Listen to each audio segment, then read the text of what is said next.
આયોજિત લીડરશિપ વિષય પર સેન્ટ્રલ તિબેટના એડમિનિસ્ટ્રેશનના પૂર્વ પ્રધાનમંત્રીએ વિશિષ્ટ વ્યાખ્યાન આપ્યું હતું.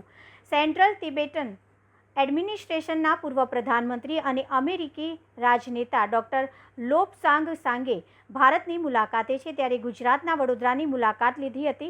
ડૉક્ટર લોબસાંગ સાંગે, જેઓ કેન્દ્રીય તિબેટિયન પ્રશાસનના 2 કાર્યકાળ સુધી પ્રધાનમંત્રી રહી ચૂક્યા છે, હાલમાં તેઓ ભારતની મુલાકાતે છે. ત્યારે એક કાર્યક્રમ અંતર્ગત તેઓ ગુજરાત આવ્યા હતા, જેમાં વડોદરાની પારુલ યુનિવર્સિટીમાં આયોજિત લીડરશિપ વિષય પર વિશિષ્ટ વ્યાખ્યાન આપ્યું હતું. આ પ્રસંગને ધ્યાનમાં રાખીને પત્રકાર પરિષદ યોજાઈ હતી, જેમાં તેઓ દ્વારા ભારત તિબેટની કઈ દ્રષ્ટિએ જુએ છે, ભારત તિબેટ સંબંધી પ્રસ્તુત પરિસ્થિતિ અને ભવિષ્યની સંભાવનાઓ, વૈશ્વિક પરિપ્રેક્ષ્યમાં બંને દેશોના પરસ્पर सहयोगના મહત્વ વિશે વધુ માહિતી આપી હતી. हम कई साल बाद परुल यूनिवर्सिटी में आए थे जी। उस समय हम वो तिब्बतन गवर्नमेंट एग्जाइल का सीचोंग या प्रधानमंत्री थे. आज भी परुल यूनिवर्सिटी में विद्यार्थी लोग को मिलने के लिए आए हैं, उनको समझाने की लीडरशिप क्या होता है, वैल्यू बेस्ड लीडरशिप क्या होता है, और तिब्बत में जो स्थिति है उसके बारे में, और परम पावन दलाई लामा जी के बारे में कहा. क्योंकि चीन का जो विस्तार भारती का सोच है, उनका स्ट्रैटेजी है, वो पूरे हिमालयन रीजन में आ रहा है. हम पहले भी कहा था कि चीन ने जब तिब्बत को कब्जा किया, ये कहा कि तिब्बत ये पाम है, हाथ का पाम है, और उस तिब्बत को कब्जा करने के बाद 5 फिंगर के पीछे जाना पड़ेगा. वो है लद्दाख, नेपाल, भूटान, सिक्किम, अरुणाचल. जो चीन का अभी टैक्टिक है वही है कि वो सब 5 फिंगर में आ रहा है, और नेपाल में आ रहा है, भूटान में आ रहा है, पाकिस्तान में तो है ही सही, बांग्लादेश में घुस आ रहा है, श्रीलंका में घुस आ रहा है. तो जितना भी भारत का पड़ोसी देश है उसमें चीन का इंटरफेरेंस, उनका विस्तार भारती का सोच जो है वो अंदर आ रहा है. तो हमें होशियार रहना चाहिए, यही कहने का है.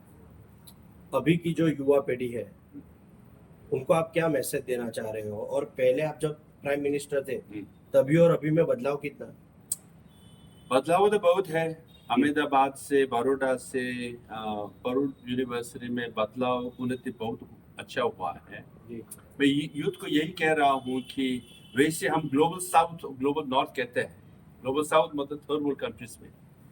हम भारत में ये भी कहते हैं यूथ डिविडेंड. 65% यूथ है, और वो यूथ जो है डिविडेंड है, मतलब अच्छा है.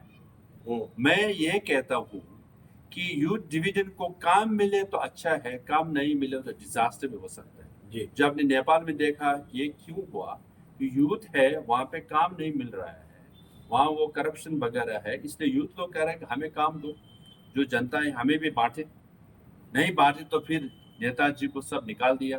वैसे बांग्लादेश में किया, वैसे श्रीलंका में किया, वैसे पाकिस्तान में हो रहा है. यूथ जो इमरान खान को सपोर्ट क्यों कर रहा है, वो कह रहा है कि जो सरकार अभी तक पकड़ के रखा है वो लोग हमें जॉब काम नहीं दे रहा है. भूटान में भी हो रहा है. ये जो है ना थर्ड वर्ल्ड का इश्यू जो है, कहीं 2 बिलियन यूथ है थर्ड वर्ल्ड में, उनको जॉब चाहिए. जॉब नहीं बनाएंगे तो फिर कठिन हो सकता है. तो जो नेपाल में हो रहा है कहीं भी हो सकता है.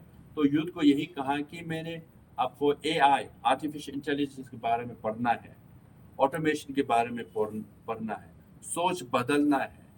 ऐसे करने से आपको जॉब मिलेंगे, करे मिलेंगे. तो फिर हम लोग सब कहते हैं भारत जो है महान है देश, महान जो है, मगर हमें महान बनाने के लिए सब इकट्ठा करके, यूनिटी करके आगे चलना पड़ता है.